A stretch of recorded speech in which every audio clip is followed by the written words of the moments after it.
Hi friends, welcome back. ഇന്നത്തെ വീഡിയോയിൽ ഒരു യുദ്ധത്തിൻ്റെയും ഒറ്റപ്പെടലിൻ്റെയും കഥ പറയുന്ന ഒരു ആനിമെ മൂവിയെ പറ്റിയാണ് നിങ്ങളുമായി ഷെയർ ചെയ്യാൻ പോകുന്നത്. ആദ്യമായിട്ടാണ് നിങ്ങൾ ഈ ചാനൽ കാണുന്നതെങ്കിൽ തീർച്ചയായിട്ടും സബ്സ്ക്രൈബ് ചെയ്ത് സപ്പോർട്ട് ചെയ്യാം. അതെ, ഇതൊരു യുദ്ധകഥയാണ്. പക്ഷേ തോക്കുകളും ബോംബുകളും നിറഞ്ഞൊരു പോരാട്ടമല്ല.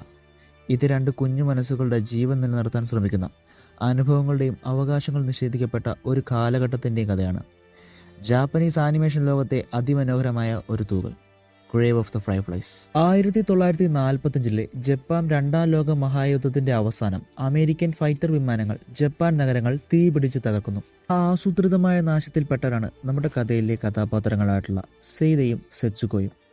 ഒരു 16 വയസ്സുകാരനാണ്. അവന്റെ 4 വയസ്സുകാരിയായ സഹോദരിയാണ് സെറ്റ്സുക്കോ. അമ്മയെ ആ പൈലറ്റ് ആക്രമണത്തിൽ അവർക്ക് നഷ്ടപ്പെട്ടു. അച്ഛൻ നേവിയിൽ സേവനമനുഷ്ഠിച്ചതോടെ അവരൊറ്റയ്ക്കായി. അവരെ സഹായിക്കാൻ ആരുമില്ല. സെയ്തയ്ക്കൊപ്പം സെറ്റ്സുക്കോ തങ്ങിയ ഇടങ്ങളിൽ ഉപേക്ഷിക്കപ്പെട്ട റെയിൽവേ ഷെഡുകളിൽ ആർക്കും അറിയാതെ ജീവനുള്ളതുപോലെ ജീവിക്കാൻ ശ്രമിക്കുന്നു.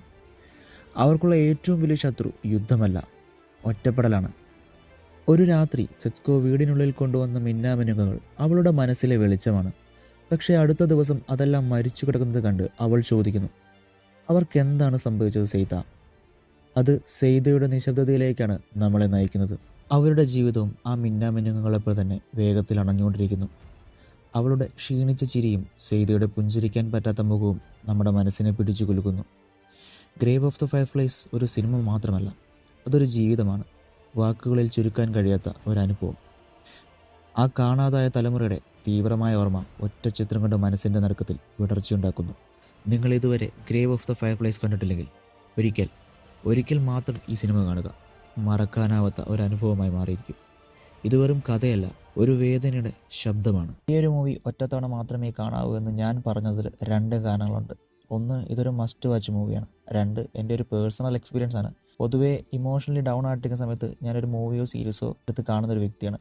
അങ്ങനെ ഒരു ഇമോഷണലി ഡൗൺ ആയിട്ടിരുന്ന സമയത്ത് ഈ ഒരു മൂവി കാണുകയും ഇമോഷണലി ഡൗൺ ആയിട്ടിരുന്ന എന്നെ മെൻ്റലി ടോട്ടലി ഡൗൺ ആക്കി കളഞ്ഞൊരു മൂവിയാണ്.